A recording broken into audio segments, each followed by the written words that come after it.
Masih ingat Farel Prayoga? Dulu viral nyanyi di HUT RI ke-77. Begini kabarnya sekarang. Sosok Farel Prayoga pernah viral saat membawakan lagu ciptaan Abah Lala berjudul Ojo Dibandingke. Farel Prayoga pun diundang membawakan lagu tersebut pada momen HUT ke-77 RI. Penampilannya sukses menghibur Jokowi di Istana Merdeka. Setelah tampil di Istana Merdeka, Farel Prayoga kerap tampil di berbagai acara TV dan mendapatkan undangan off-air di berbagai daerah. Saking sibuknya berpindah dari satu kota ke kota lain, Farel Prayoga harus menggunakan transportasi udara seperti jet pribadi. Kini suara Farel Prayoga tentu sudah berbeda dibanding saat menyanyi di depan Jokowi. Momen Farel Prayoga saat rekaman dengan memakai lagu Ojo Dibandingke pun viral di media sosial. Suara yang dihasilkan dari rekaman tersebut terdengar berbeda dengan Farel Prayoga saat masih bocah. Farel Prayoga pun mencoba menciptakan lagu baru yang lebih cocok dengan dirinya di usianya kini, yakni 13 tahun.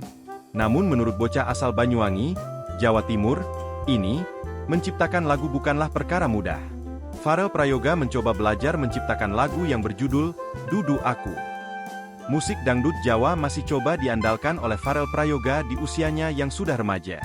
Menurutnya, lagu berjudul Dudu Aku tersebut tercipta dari keisengan belaka.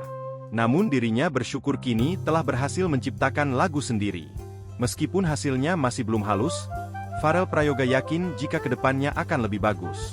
Seperti diketahui remaja kelas 8 tersebut kini sudah mantap dalam karirnya bermusik. Namun dirinya bersyukur kini telah berhasil menciptakan lagu sendiri. Meskipun hasilnya masih belum halus, Farel Prayoga yakin jika kedepannya akan lebih bagus. Lama tak terdengar, nama Farel Prayoga memang seakan menghilang begitu saja. Padahal dulu Farel Prayoga dikenal luas lantaran menjadi fenomena sebagai penyanyi cilik yang viral. Namun kini semua ketenaran tersebut sudah tak santer lagi. Farel Prayoga kini semakin jarang disorot oleh kamera dan muncul di layar kaca. Kini pelantun lagu Ojo Dibandingke tersebut mengaku ingin memfokuskan diri belajar alat musik. Dirinya berharap, dengan alat musik akan meningkatkan semangat dalam bernyanyi. Menurutnya, kini dirinya telah sampai di titik sedang bosan dalam bernyanyi. Farel Prayoga mengungkapkan jika dirinya juga ingin berkembang sebagai seorang musisi.